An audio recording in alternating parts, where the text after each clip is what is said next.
A very good afternoon to all of you.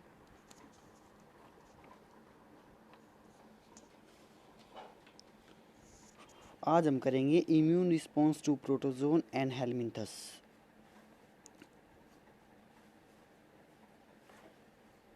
First of all what is parasite. Parasite हमारा वो होगा जो कि कोई भी ऑर्गेनिज्म जो कि डिपेंड करेगा होस्ट की बॉडी पे न्यूट्रिशन के लिए और हैबिटेट के लिए।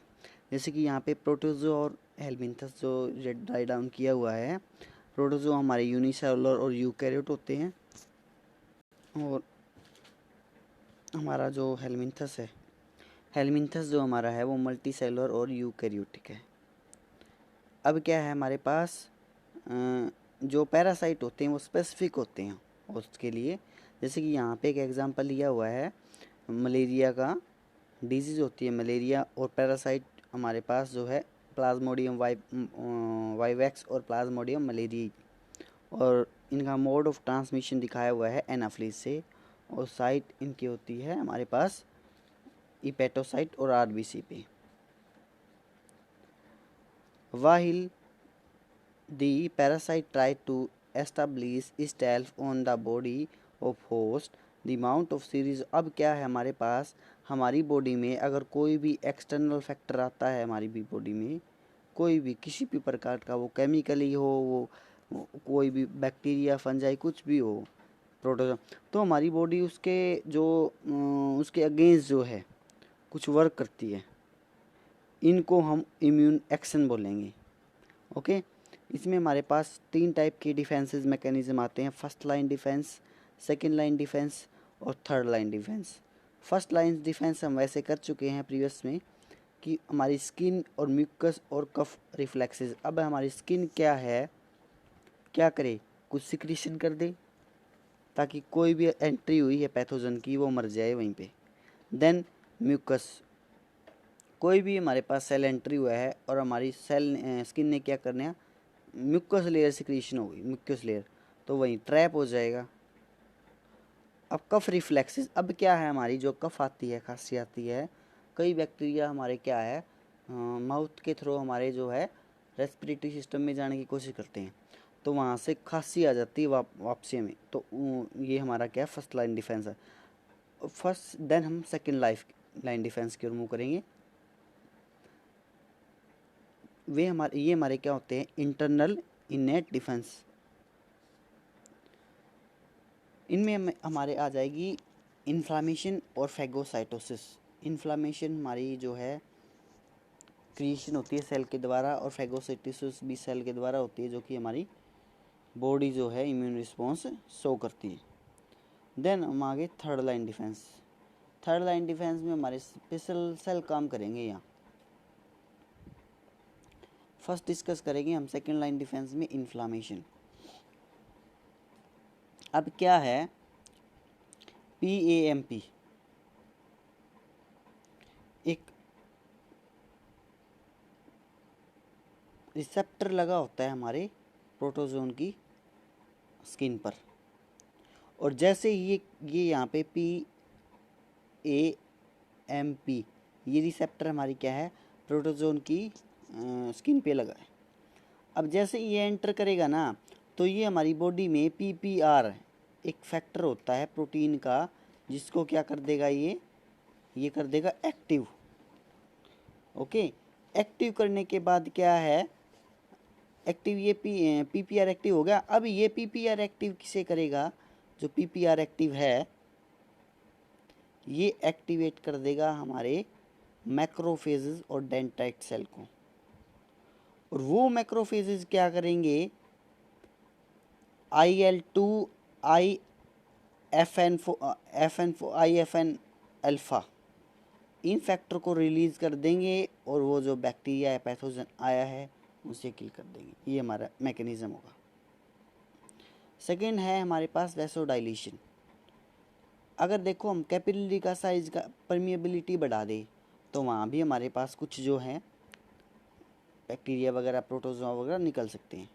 स्वेलिंग कर दे, पेन, रेडनेस, ऐसे ही हमारे पास सभी की हेल्प से हमारे पास प्रोटोजोआ बाहर निकल सकता है।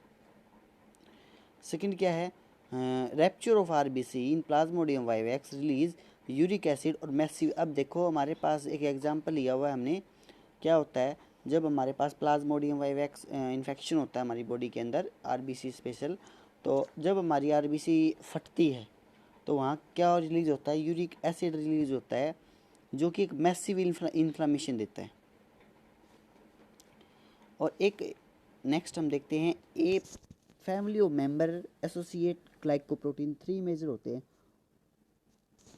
ओफोन्सिएशन, इन्फ्लामेशन, मेम्ब्रेन लाइसिस। ओफेंसिस में KC3 भी हमारा क्या है, एक एजेंट होगा जो कि अपोज करने का काम करेगा, एंट्री को रोक देगा। ठीक। सेकंड क्या है, इन्फ्लामेशन। अब क्या है, इन्फ्लामेशन होते ही क्या है हमारे पास, हमारे मैक्रोफेज और न्यूट्रोफिल क्या हो जाते हैं, एक्टिव हो जाते हैं sir. Then membrane lysis, membrane अगर मेम्ब्रेन को ही काटते बीच बीच में से MAC प्रोटीन की हेल्प से, तो हमारा जो है सेल वॉल उसकी डिग्रेडेशन हो जाएगी, कोई भी प्रोटोजोआ होगा, और उसके बाद क्या होगा हमारे पास फागोसाइटोसिस प्रोसेस अक्कर हो जाएगा।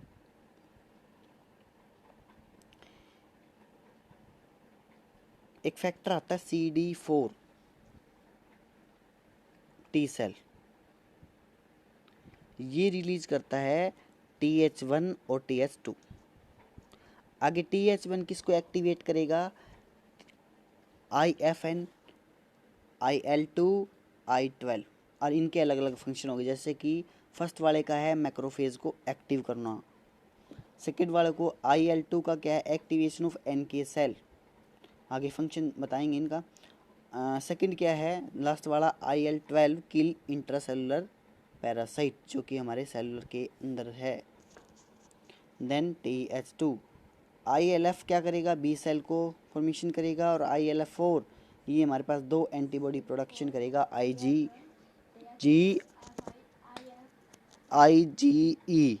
ओके। उसके बाद में एक है CD8, CTL को हमारा एक्टिवेट हो जाएगा इसके द्वारा, ये हमारे जो है इन्फेक्टिव सेल को किल करेगा। ओके। देन हम NK सेल देखेंगे। NK सेल क्या करेगा, lysis protozoa infected cell produce, ये फैक्टर प्रोड्यूस करके क्या करेगा, सबसे पहले मैक्रोफेज को एक्टिव करेगा, और मैक्रोफेज को एक्टिव करते ही क्या है, सेल लाइसिस हो जाएगा, डैमेज हो जाएगा। क्लियर है। Then nitric oxide, very very important term है ये हमारी।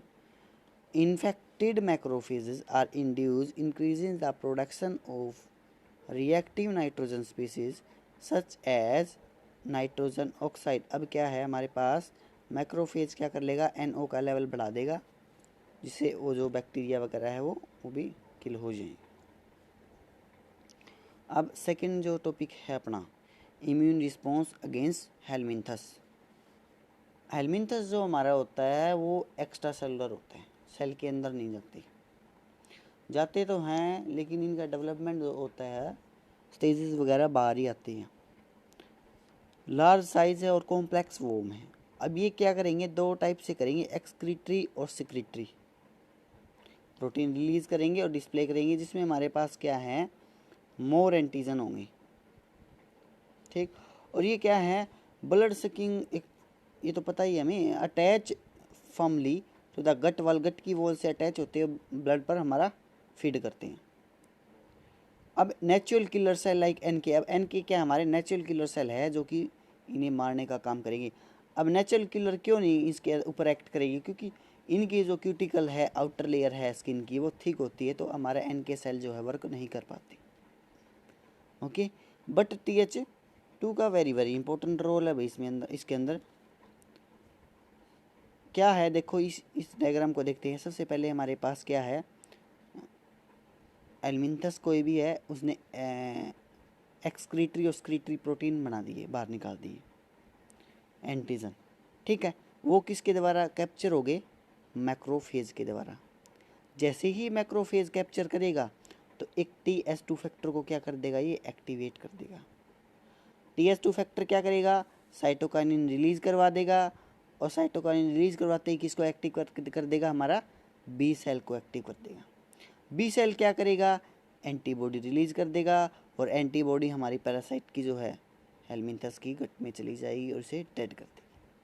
क्लियर है?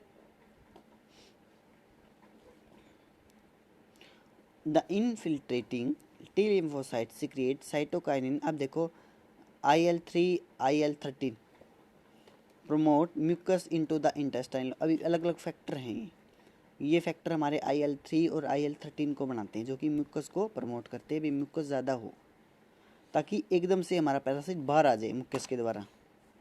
ओके। और peristalsis induce by mast cell IL-4।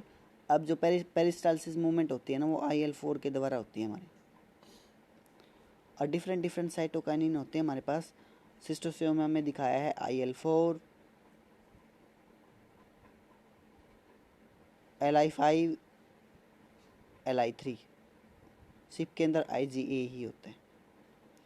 अब आगे एक term frustrated phagocytosis. When the parasite has invade through the intestinal wall and reach tissue space a different process. अब क्या है हमारे पास, कोई भी इंटेस्टाइन वॉल में चला गया कोई भी पैरासाइट, अब वहाँ से क्या चले जाए वो टिश्यू लेवल तक, तो उनको बाहर निकालने को मैकेनिज्म स्पेशल होते हैं, उनको हम क्या करें